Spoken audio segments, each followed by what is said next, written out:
Hello friends and students, तो आइए जल्दी से इस पेपर के आंसर्स को देखा जाए। और इसमें जितने भी ऐसे क्वेश्चंस हैं जिनको डायरेक्ट हम लोग देख सकते हैं उनके बारे में डायरेक्ट बात करेंगे, और जिनमें कुछ बातें करनी है उस पर बात करते हैं।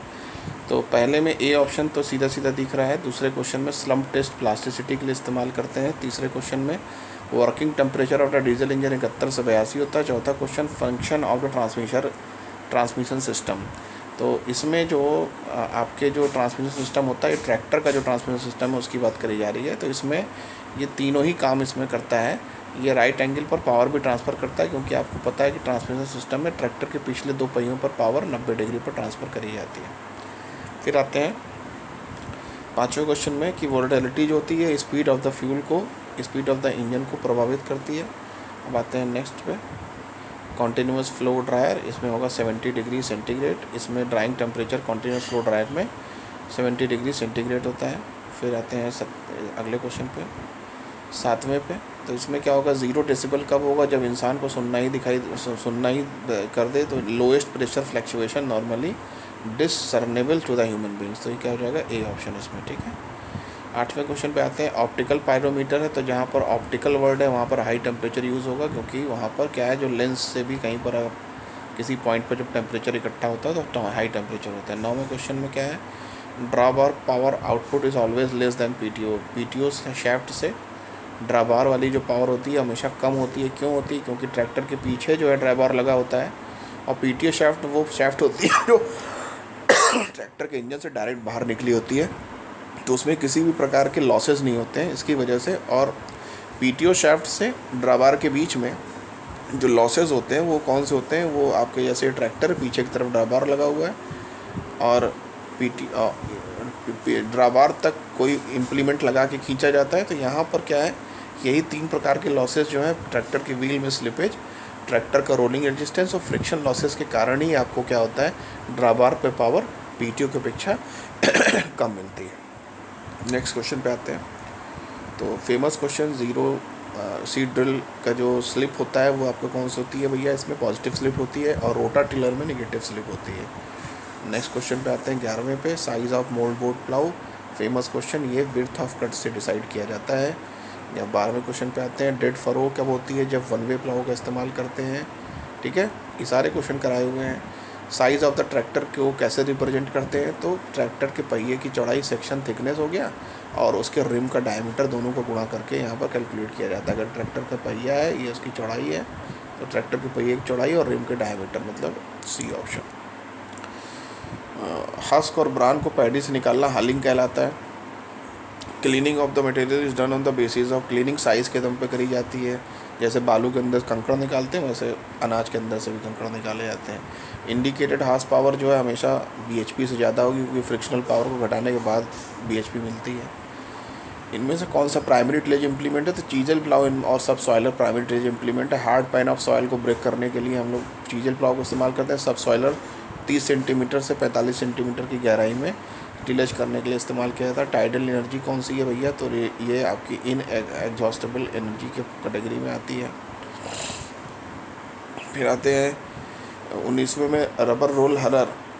इसका ये जो है कैसा काम करता है, तो रबर रोल हलर जो होते हैं ये पैडी के ऊपर से हल या भूसी को निकालने के लिए इस्तेमाल किए जाते हैं, धान के ऊपर के छिलके को हटाने के लिए। तो इसमें 2 रोल घूमते हैं अलग अलग स्पीड में, अलग अलग डायरेक्शन में, एक क्लॉकवाइज तो एक एंटी क्लॉकवाइज, इस प्रकार से एक क्लॉकवाइज तो एक एंटी क्लॉकवाइज। नेक्स्ट पे आते हैं, water level stand before pumping. ये बहुत ही फेमस क्वेश्चन है, स्टैटिक वाटर लेवल इसको कहा जाता है। फिर आते हैं क्लच। क्लच जो होता है ये कांस्टेंट पावर को देने के लिए डिज़ाइन किया जाता है।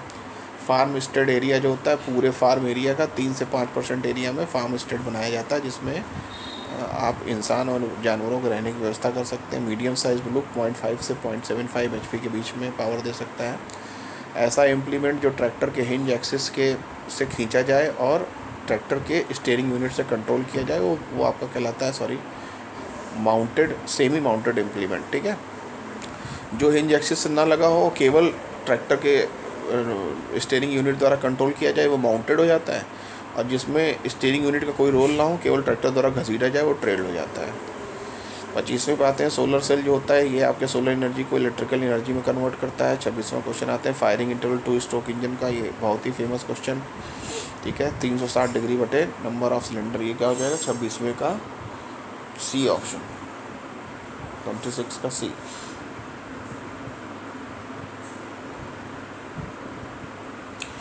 फिर आते हैं 27वें क्वेश्चन पे, अपर सेफ लिमिट कितनी होती है भैया, तो ए ऑप्शन 85 डेसिबल, इसके ऊपर होने पर सेफ लिमिट ख़त्म हो जाती है। ठीक है। कई कई पर मेलों में जहाँ पर आपके गाने होने लगे होते हैं वहाँ पर भी जो मनोरंजन विभाग वाले हैं इसी को लाकर चेक करते हैं मशीन को, 85 डेसिबल से ऊपर होने पर चालान काट देते हैं। फिर आते हैं इस पर 28वें पे, रिफ्लेक्टर कौन सा है भैया, कल के राजस्थान जेईई पेपर में भी आया हुआ क्वेश्चन है ये, इसके पहले के भी 2 क्वेश्चन आए हुए हैं, तो मैं इस पर नहीं जाऊँगा क्वेश्चन कहाँ आए हुए हैं, आप इसको सीधा सीधा इसको तैयार करिए। कॉनकेव रिफ्लेक्टर, बहुत ही आसान क्वेश्चन था ये। सैक ड्रायर का इस्तेमाल कहाँ करते हैं, जहाँ पर हम लोगों को स्मॉल क्वांटिटी ऑफ ग्रेन होता है, कई सारे सैक्स में पतली पतली लेयर ग्रेन की डालकर इस्तेमाल करते हैं। स्मॉल क्वांटिटी ऑफ ग्रेन को छोटा छोटा हिस्सों में सुखाना सैक ड्रायर कहलाता है। 4:1, अगर कहीं पर कॉन्ट्रैक्टेड ट्रेपेजॉइडल वियर है जिसके हर साइड जो है वो आपके कैसे हैं 1 हॉरिजॉन्टल 4 वर्टिकल, तो सिपोलिटी वियर हो जाता है। फिर आते हैं 31वें पे, स्टैंडर्ड स्क्रीन साइज़ जो होता है पार्टिकल साइज़ को अलग करने के लिए स्क्रीन साइजेस कहाँ से इस्तेमाल करते हैं, 76 mm से 38 माइक्रोन में। Wire use for constructing the barb wire fencing, barb wire fencing में कितने मोटा तार इस्तेमाल करते हैं, 14 गेज का। मोवर जो है घास काटने के लिए इस्तेमाल होता है, तो यहाँ पर घास हो गया। फिर 34वें पे आते हैं, प्लाउ बॉटम के अंदर क्या क्या होता है भैया, इसके अंदर शेयर, लैंड साइड, फ्लॉग और मोड बोर्ड होता है, ठीक है। फिर विंड क्या है भैया, विंड है आपके inexhaustible source of energy, क्योंकि कभी एग्जॉस्ट नहीं होती है। Gear rotates, cam gear rotates 1 time, crankshaft gear rotate, क्योंकि जो क्रैंक शाफ्ट पर गियर होता है कैम गियर से जस्ट आधा होता है, इसलिए 2 बार घूमेगा, 2 times. Part of M B plough resist the side pressure exerted by the furrow slice on the mould board, तो ये क्या होता है, साइड प्रेशर को कौन एक्सर्ट अपने ऊपर लेता है, लैंडस्लाइड लेता है। Sun rays has higher intensity कहाँ पर होती है भैया, इक्वेटर पर होती है, तभी यहाँ पर हम लोग सोलर एनर्जी का इस्तेमाल कर पाते हैं। रोटरी लेयर में ड्रम का जो डायमीटर होता है वो आपका 3 से 6 मीटर के बीच में होता है, फेमस और पुराना क्वेश्चन, ठीक है। और ये बहुत एग्ज़ाम्स में आया हुआ है, एज इट इज़ पूछा जाता है, इसमें कोई भी चेंज नहीं किया जाता, ठीक है। चेंज क्यों नहीं करते, कल के पेपर में मैंने बताया था, एग्जाम में इसके ज़्यादा, इससे ज़्यादा कुछ जानते ही नहीं होंगे। फिर open channel flow in the velocity changes from the cross section two cross section, open channel flow में जिसमें वेलोसिटी हर क्रॉस सेक्शन पे चेंज हो रही है, ये कौन सा कहलाता है, ये आपको कहलाता है नॉन यूनिफॉर्म फ्लो, जिसमें वेलोसिटी चेंज हो रही है। तो गलती से इसमें ए ऑप्शन एलोकेट हो गया था, लेकिन आप इसको क्या करेंगे, बी ऑप्शन इसको मान के चलेंगे, तो ये आपका सही होगा। Method of estimating the power required for crushing and grinding operation, ठीक है। कहीं पर अनाज को क्रश करने के लिए या ग्राइंड करने के लिए कितनी पावर रिक्वायर्ड होती है, इसके लिए किसने थ्योरी दिया, तो बॉन्ड ने थ्योरी दिया था। फिर आते हैं 42 पे, barb wire fencing is cheaper then, जो बार्ब वायर फेंसिंग होती है ये सस्ती होती है, किसकी अपेक्षा सस्ती होती है, ये आपकी वुमेन वायर फेंसिंग की अपेक्षा सस्ती होती है। फिर आते हैं marginal power have land holding, marginal farmer की जो लैंड होल्डिंग होती है वो कितनी होती है भाई, 4 हेक्टेयर से कम होती है, ठीक। फिर आते हैं अगले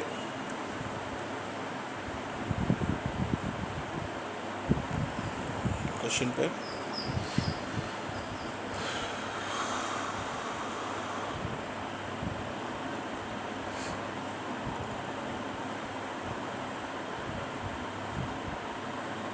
शेयर ऑफ मोल्ड प्लाउ ये किसका बना होता है, चिल्ड कास्ट आयरन का बना होता है, ठीक।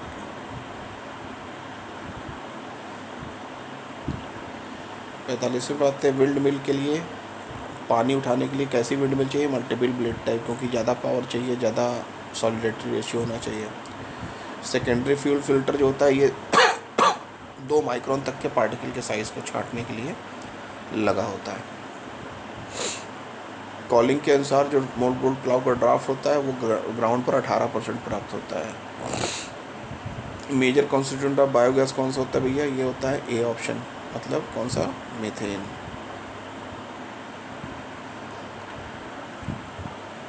फिर आते हैं 49 पे, बैच टाइप ड्रायर में टेम्परेचर कितना रखा है 49 का, डी ऑप्शन।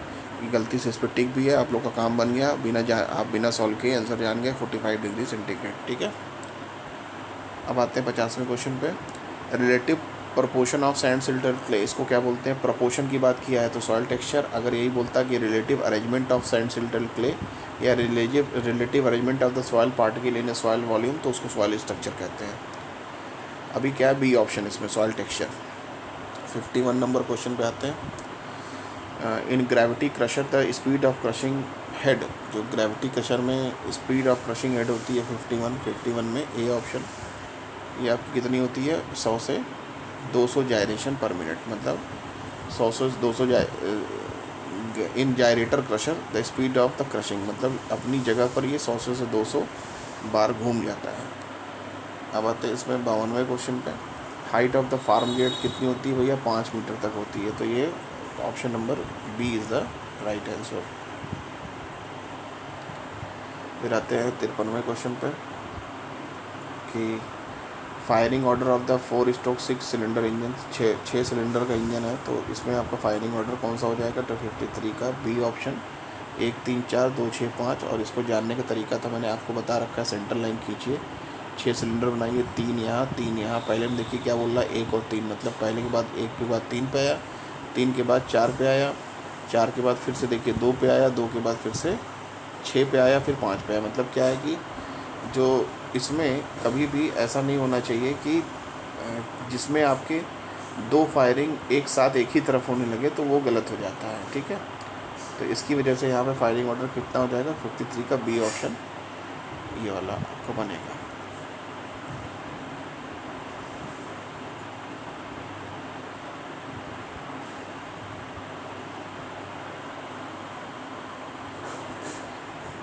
अब आते हैं 54 पे।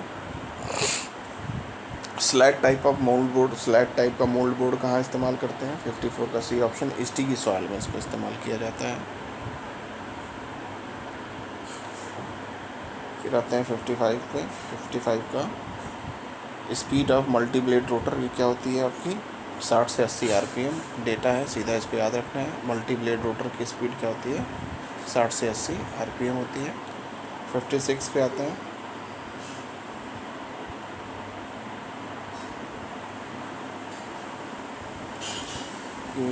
M L light service, M M medium, M S service, severe service are the classes from, तो ये एस आई इंजन की क्लासेस होती हैं, ठीक है। स्पार्क इग्निशन इंजन के सर्विस के दौरान इसको बनाया जाता है कि भैया किस क्लास का इंजन, मतलब कितना ख़राब हो चुका है, उसके अनुसार किस कैटेगरी में डालकर इसको हम रिपेयर करेंगे।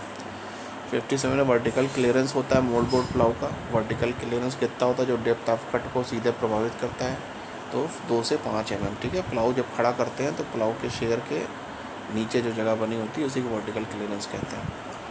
58 पे आते हैं। Production of the gas, 1 kilogram biogas से कितना गैस बन जाती है? तो बहुत ही फेमस, बहुत ही पुराना अच्छा क्वेश्चन है, मगर ये 0.037 मीटर क्यूब, कहीं कहीं पर 38 भी लिख देता है, तो आप कंफ्यूज नहीं होंगे। और अगर इसको केवल 0.04 लिख देता तो भी आपको कंफ्यूज नहीं होना था। फिर 59 पे आते हैं। Geometrical mean diameter of the particle, geometrical mean particle क्या होता है? 59 का बी ऑप्शन, इक्विवेलेंट डायमीटर इसको कहते हैं। हल्का सा इस पर भी टिक है, लेकिन फिर भी ये क्वेश्चन ऐसा था, आप लोग गलत कभी करते ही ना इसको, क्योंकि ज्योमेट्रिकल मीन डायमीटर का मतलब किसी पार्टिकल के 3 तरफ से उसकी लंबाइयाँ नाप लो, ए बी सी, और उनका क्या कर लो, उनका क्यूब रूट ले लो, ए बी सी का ज्योमेट्रिकल मीन ले लो, मतलब ए और बी और सी का आपस में गुणा करके इसका घनमूल निकाल लो, एक 1/3 पावर कर दो इसका, तो क्या मिल जाएगा? इक्विवेलेंट डायमीटर मिल जाएगा। 59 के बाद 60 पे आता है। सैंड सॉइल की पेरोसिटी क्या होती है? ये भी आपने कल ही किया था, 40 से 60%। फेमस क्वेश्चन, पुराना क्वेश्चन, इतनी बार पूछा गया कि गलती करने पर बहुत पिटाई होगी। फिर 40 से 60%।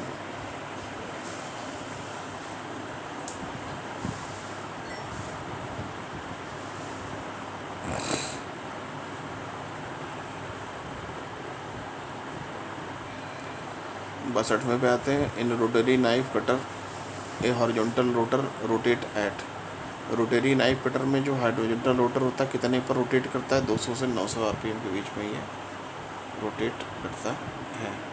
नेक्स्ट क्वेश्चन पे आता है।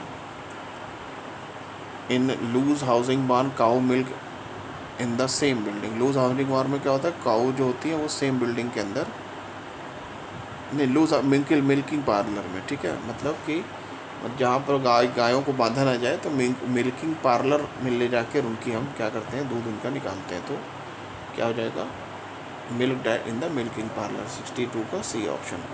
63 पे आते हैं। In cross sectional area of one cylinder of an engine multiplied by इस स्ट्रोक। क्रॉस सेक्शनल एरिया को स्ट्रोक से गुणा कर रहे हैं तो स्विफ्ट वॉल्यूम निकलता है। तो ऑप्शन नंबर सी सही हो जाएगा। A straight line passing through the centre of pull, point of hitch and the centre of resistance. इन तीन जगहों को मिलाने वाली लाइन जो होती है, ये लाइन ऑफ क्या कहलाती है, ये 64 का डी लाइन ऑफ पुल कहलाती है, ठीक है। फिर आते हैं 64 के डी पर टिक कर दिया जाए। फिर आते हैं नेक्स्ट पे। Use of reflector in the solar heating device is to. Reflector का यूज़ जो होता है सोलर हीटिंग डिवाइस में क्या होता है 65 में, ए ऑप्शन, इंक्रीज इफ़िशियंसी। इसकी इफ़िशियंसी को इंक्रीज़ करने में इसका इस्तेमाल किया जाता है। फिर आते हैं heat obtained to IHP to heat generated. कितना होता है भैया, तो जितनी हीट जनरेट होती है उसकी कितनी हीट हम लोग ऑब्टेन करते हैं, मतलब कितनी हीट का इस्तेमाल कर पाते हैं इंजन को चलाने में। तो ये होता है 36% के आसपास की हीट का इस्तेमाल कर पाते हैं। फिर कहते हैं size of medium MB plough. Medium MB plough का जो साइज़ होता है वो कितना होता है, तो मीडियम MB प्लाऊ जो होता है 67 का सी ऑप्शन, 150 से 200 mm के बीच में, ठीक है, 67 का सी ऑप्शन। 68 पे आते हैं। Biogas is obtained by anaerobic fermentation of, इन तीनों को मिलाकर होता है 68 का डी, ठीक है। क्या क्या, एनिमल वेस्ट, एनिमल डंग और एनिमल वेस्ट, प्लांट वेस्ट सबको मिलाया जाता है। तो आपका डी ऑप्शन यहाँ पर बनेगा।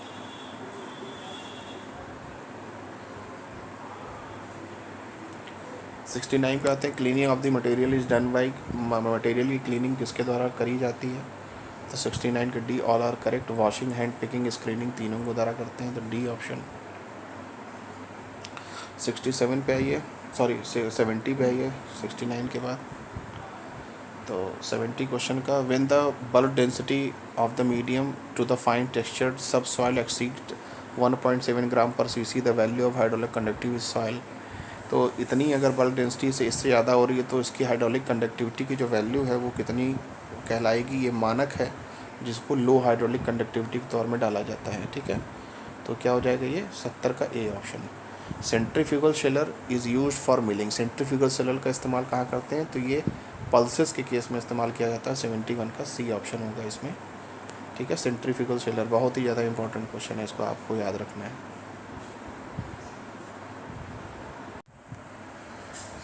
सेवेंटी 72 नंबर क्वेश्चन को देखिए। Pen barn is used for accommodation of. Pen barn का इस्तेमाल करते हैं किसके एकोमोडेशन के लिए, तो ये आपका 72 का डी ऑप्शन, ठीक है। ये काविंग, क्लियर, रियरिंग और सिक एनिमल तीनों के लिए यहाँ पर इस्तेमाल किया जाता है, ठीक है। बछड़ों के लिए और बीमार जानवरों के लिए पिनबॉर्न का इस्तेमाल करते हैं। 73 पे आते हैं। 73 नंबर क्वेश्चन पे यहाँ पर आपका होगा ये, the material use for construction of the cylinder block. Cylinder block के कंस्ट्रक्शन में कौन सा मटेरियल इस्तेमाल होता है, तो ये आपका कास्ट आयरन और एल्युमिनियम एलॉय इसमें इस्तेमाल किया जाता है, ठीक है। Cast iron and aluminium alloy इसमें इस्तेमाल होता है। 74 पे आते हैं। The horizontal section of MB plough influences. तो हॉरिजॉन्टल सेक्शन की वजह से क्या होता है, विड्थ ऑफ कट आपकी इन्फ्लुएंस होती है, 74 का बी ऑप्शन। और वर्टिकल सेक्शन की वजह से डेप्थ ऑफ कट होती है, ठीक है। तो ये हमेशा याद रखिएगा आप लोग। 75 पे आते हैं। हाइड्रो इलेक्ट्रिक पावर का जो इंडिया में टोटल प्रोडक्शन है वो कितना कंट्रीब्यूशन है इंडिया में, तो 75 में D option 55%। Hydro electric power का 55% हो चुका है, ठीक है। अभी कुछ परसेंटेज बढ़ा होगा लेकिन अभी भी 55% ही डेटा लिया जा रहा है। कुछ भी इसमें चेंज मत करिएगा, नहीं तो गलत कर बैठेंगे, ज़्यादा स्मार्ट बनेंगे। तो ये एग्रीकल्चर इंजीनियरिंग है, यहाँ पे रटे रटाए पुराने डेटा चलते हैं, यहाँ कुछ नया करेंगे तो फंस जाएंगे। 76 पे आते हैं। The metal having highest melting point. Highest melting point कौन से मेटल में भैया, स्टील में, ठीक है। ज़्यादा स्टील में ही है, तभी स्टील का ही बनाया जाता है कई सारे इक्विपमेंट का पार्ट्स जो है, ताकि वो ख़राब ना हो। 77 पे आते हैं। 77 में tilt angle of the wheat plough. Wheat plough क्या होता है भैया, ये तो वर्टिकल डिस्क प्लाव होता है ना, इसलिए इसमें टिल्ट एंगल होता ही नहीं, तो 0 डिग्री हो जाएगा, पहले का ए ऑप्शन। 78 पे आते हैं। The floating type biogas plant gas holder is made of. Floating type biogas plant में जो गैस होल्डर होता है ये मेटल का बना होता है, ताकि उसको हटाया जा सके, निकाला जा सके। फ्लोटिंग टाइप का मतलब तैर रहा है ऊपर, ठीक है। तो इसको आपको मैंने बताया बायोगैस प्लांट के कॉन्सेप्ट लेक्चर है, बहुत आसानी से इसका आंसर आप दे सकते हैं, क्योंकि ये ओवरव्यू क्लास के ही उससे हो जाएगा। अब आते हैं then in the cylinder sorter inclination of the cylinder for the dry granular material is kept to. तो सिलेंडर सॉर्टर में मतलब कहाँ पर, जहाँ पर सिलेंडर इंक्लाइंड सिलेंडर लगा देते हैं, उसके अंदर जो ग्रैनुलर मतलब गोल ऐसे ग्रैनुलर मटेरियल मतलब ऐसे मटेरियल जिनके अंदर फिक्स डायमीटर के कई सारे उसका सारे कैसे हैं वो, जैसे आपका प्याज कैसा है, ग्रैनुलर मटेरियल है। छोटे छोटे आलूओं का समूह कैसा, ग्रैनुलर मटेरियल है। एक जैसे आकार के कंकड़ों का समूह कैसा, ग्रैनुलर मटेरियल है। तो इनको सॉर्ट करने के लिए हम लोग 1 mm में 125 mm की ढाल जो है देते हैं सिलेंडर के अंदर, जिससे ये चीज़ें अलग हो जाती हैं। तो ये इसका सिलेंडर सॉर्टर में ढाल कितनी होती है, 1 मीटर पे 125 mm की ढाल होती है। 80वें में क्वेश्चन पे आते हैं। Ratio of mass of water to the mass of soil is referred as. तो मास ऑफ वाटर और मास ऑफ सॉइल को जो रिफ़र करते हैं,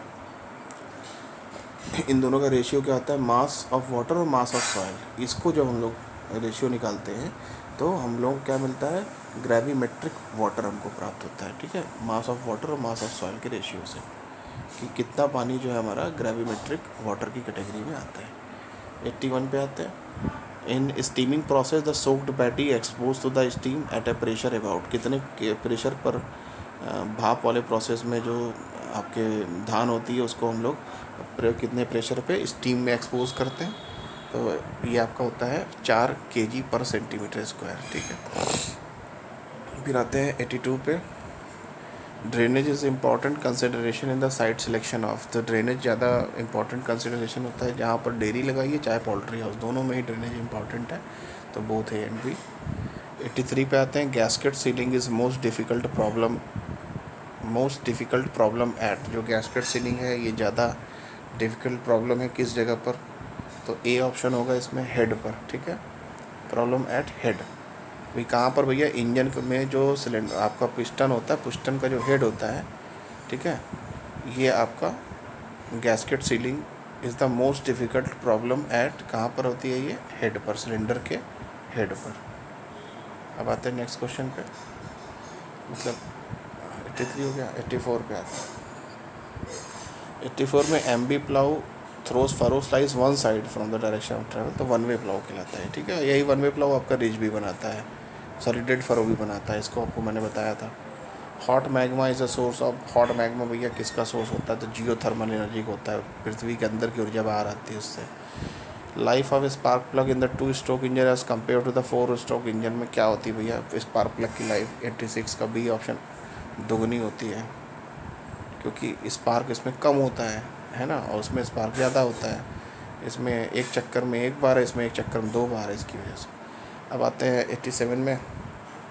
tilt angle of the disc plough influencer. जब टिल्ट एंगल होता है तो डेप्थ ऑफ कट को क्या होता है, इन्फ्लुएंस करता है। 87 का ए ऑप्शन। फेमस क्वेश्चन हैं सारे। 88 पे आते हैं। High gas production achieved from the biogas plant inside temperature of the chamber is.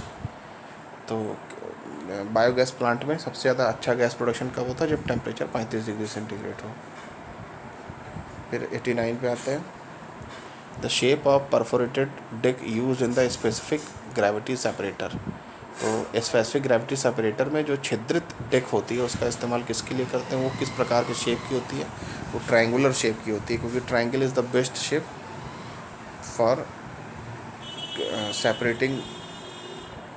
For separating something on the gravity. तो 89 का ए ऑप्शन होगा, ठीक है। उसके जो परफोरेटेड डेक होती है उसमें जो छेद बने होते हैं वो ट्रायंगल के शेप के होते हैं कई सारे, इसकी वजह से इसका नाम क्या होता है, ट्रायंगुलर परफोरेटेड डेक होता है। फिर आता है 90 पे। The viscosity of water 20 degree centigrade पे कितनी होती है, तो ये 1 सेंटी स्टोक के बराबर होती है, ठीक है। Cooking quality of rice is represented by. Cooking quality rice की अच्छी होगी किसके द्वारा जानेंगे हम लोग, अगर जितने कम समय में चावल बन जाएगा इसके द्वारा, ये तो है ही है। और स्वेलिंग कैपेसिटी मतलब कितना फूला और कितना बड़ा हो गया। और ग्रुएल क्वालिटी एंड पेस्टीनेस, ठीक है, मतलब इसका जो है कीड़ा कीड़ा उड़ा इसके अंदर ना लगे, इस प्रकार का चावल होना चाहिए। तो तीनों ही इसमें सही होता है। D R the correct answer, 91 का डी हो जाएगा इसमें, 91 का डी ऑप्शन। फिर आते हैं 92 पे। Overall dimension of the 400 bird, 400 चिड़िया को पालने के लिए कितना बड़ा घर चाहिए? तो 20 गुणे 5 मतलब 100 स्क्वायर मीटर चाहिए होता है इसमें नॉर्मली। वैसे अभी इसका ऑप्शन है, सॉरी 23 गुणे 5.5, तो ये करीब आपका कितना हो जाएगा स्क्वायर मीटर में। वैल्यूज़ की आप निकाल लीजिए, कई बार स्क्वायर मीटर भी क्योंकि पूछ लेता है, तो 23 गुणे 5.5 गुणा करके स्क्वायर मीटर में भी इसकी वैल्यू निकाल लीजिएगा, क्योंकि कई बार स्क्वायर मीटर करके पूछ लेता है। तो 23 गुणे 5.5 वैसे इसका स्टैंडर्ड साइज है, 5.5 मीटर लंबा, 23 मीटर 23 मीटर लंबा, 5.5 मीटर चौड़ी जगह में हम लोग 400 चिड़िया पाल सकते हैं मानक के अनुसार। 93 पे आते हैं। Primary house of the ring expander is to, primary purpose ring expander का होता है, वो क्या होता है? प्राइमरी पर्पज़ ये होता है makeup of the cylinder wear, मतलब सिलेंडर का जो वियर हो रहा है सिलेंडर के ऊपर, उसको कवर करना, यही इसका प्राइमरी पर्पज़ होता है रिंग एक्सपेंडर का। अब पिस्टन के ऊपर रिंग लगी होती है, तो रिंग को एक्सपेंड करने वाला जो होगा रिंग एक्सपेंडर होगा। तो ये सिलेंडर के ऊपर वियर ना होने पाए रिंग की वजह से, इसका ही ये मेन काम इसका यही होता है। अब आते हैं इस पर 94 पे। 94 में a M B plough whose plough bottom turns about 180 degree, घूम सकता है 180 डिग्री, तो इसको टर्न व्रिस्ट प्लाउ कहा जाता है। 94 का सी ऑप्शन। ये सारी चीज़ें आपको कॉन्सेप्ट लेक्चर मैंने कराई है, और साथ में ही इसके पहले फार्म मशीनरी के ऑब्जेक्टिव में भी इसको कराया हुआ है मैंने। अब आते हैं इसके आगे 95 पे। 1 heat flow unit is equal to, 1 heat flow unit किसके इक्वल होता है? तो 10⁻⁻6 कैलोरी पर सेंटीमीटर स्क्वायर पर सेकेंड के। 96 पे आते हैं। The pressure in the pintail type of nozzle, तो पिंटल टाइप ऑफ नोजल में प्रेशर कितना होता है? इंजन में जो नोजल्स आती हैं, तो उसमें पिंटल टाइप नोजल और इस्तेमाल करते हैं। और हमारे जहाँ पर हम लोग कीटनाशक छिड़काव करते हैं, वहाँ पर भी डिफरेंट टाइप ऑफ नोजल है, वहाँ पर भी पिंटल नोजल इस्तेमाल होती है। तो प्रेशर उसमें 7 से 15 मेगा पास्कल का प्रेशर क्रिएट किया जाता है इसमें। तो 97 पे आते हैं भैया। 97 में क्या होगा? A special type of harrow which curve vine, अगर इसमें कर्व वाइन है, स्पेशल टाइप बोल दिया, तो डी ऑप्शन हो जाएगा, ठीक है। Special type of harrow with a curve vine, तो क्या हो जाएगा? D option. फिर आते हैं 90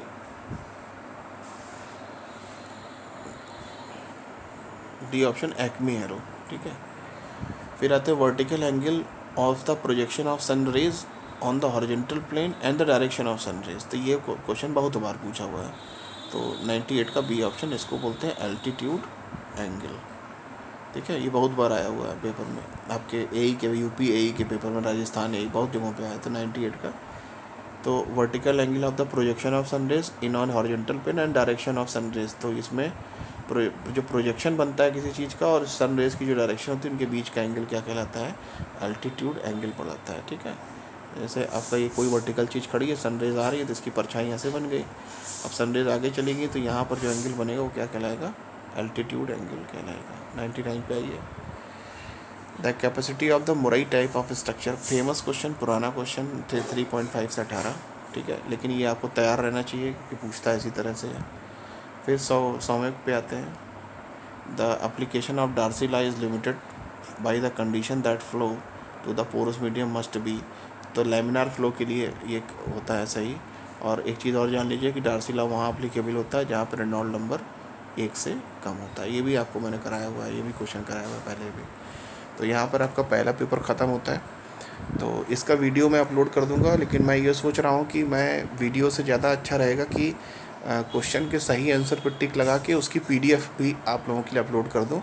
तो वीडियो में क्योंकि आपको देखने में समय ज़्यादा लगेगा, क्योंकि ये वीडियो अगर 30-35 मिनट का हो गया होगा तो आपको इतना समय देना पड़ेगा, बल्कि पीडीएफ जिसमें टिक है उसको अगर आप ऊपर नीचे करके देखेंगे एप्लीकेशन के अंदर, तो आप उसको 2 मिनट के अंदर, 5 मिनट के अंदर भी देख सकते हैं।